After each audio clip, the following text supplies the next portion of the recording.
महारानी लक्ष्मीबाई का जन्म काशी में 19 नवंबर 1828 को हुआ। इनके पिता मोरोपंत तांबे चिकनाजी अप्पा के आश्रित थे। इनकी माता का नाम भागीरथी बाई था। महारानी के पितामह बलवंत राव के बाजीराव पेशवा की सेना में सेना नायक होने के कारण मोरोपंत पर भी पेशवा की कृपा रहने लगी। लक्ष्मीबाई अपने बाल्यकाल में मनवाई के नाम से जानी जाती थी। इधर सन 1838 में गंगाधर राव को झांसी का राजा घोषित किया गया। वे विदुर थी। सन 1850 में मनवाई से उनका विवाह हुआ। सन 1851 में उनको पुत्र रत्न की प्राप्त हुई। झांसी के कोने कोने में आनंद की लहर प्रवाहित हुई, लेकिन 4 माह पश्चात उस बालक का निधन हो गया।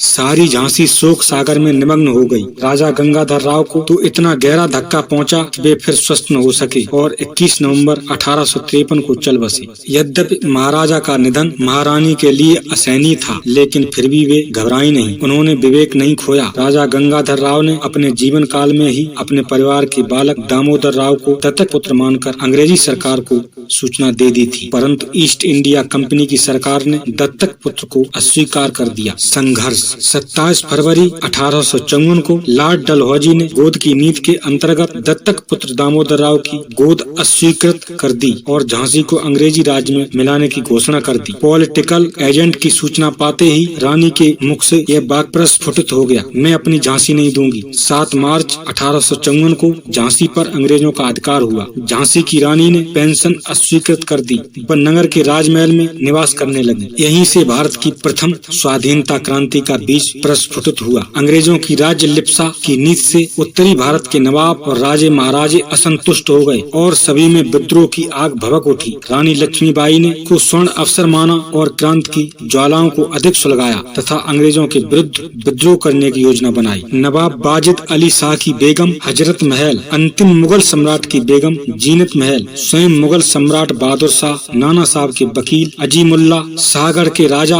बानपुर के राजा मर्दन सिंह और तांत्या तोपे सभी महारानी के इस कार्य में सहयोग देने का प्रयत्न करने लगे। विद्रोह भारत की जनता में विद्रोह की ज्वाला भभक गई। समस्त देशों में सुसंगठित और सुदृढ़ रूप से क्रांति को कार्यान्वित करने की तिथि 31 मई 1857 निश्चित की गई, लेकिन इससे पूर्व ही क्रांति की ज्वाला प्रज्वलित हो गई और 7 मई 1857 को मेरठ में तथा 4 जून 1857 को कानपुर में भीषण उपद्रव हो गए। कानपुर तो 28 जून 1857 को पूर्ण स्वतंत्र हो गया। अंग्रेजों के कमांडर सर हीरोज ने अपनी सेना को सुसंगठित कर विद्रोह दबाने का प्रयत्न किया। उन्होंने सागर, गढ़कोटा, सागर, मदनपुर, मडखेड़ा, बानपुर, ताल बेहट पर अधिकार किया और निशंसतापूर्ण अत्याचार किए। फिर झांसी की ओर अपना कदम बढ़ाया और अपना मोर्चा कैमासन पहाड़ी के मैदान में पूर्व और दक्षिण के मध्य लगा लिया। रानी लक्ष्मीबाई पहले से ही सतर्क थी और बानपुर के राजा मर्दन सिंह से भी इस युद्ध की सूचना तथा उनके आगमन की सूचना प्राप्त हो चुकी थी। 23 मार्च 1858 को झांसी का ऐतिहासिक युद्ध आरंभ हुआ। कुशल तोपची गुलाम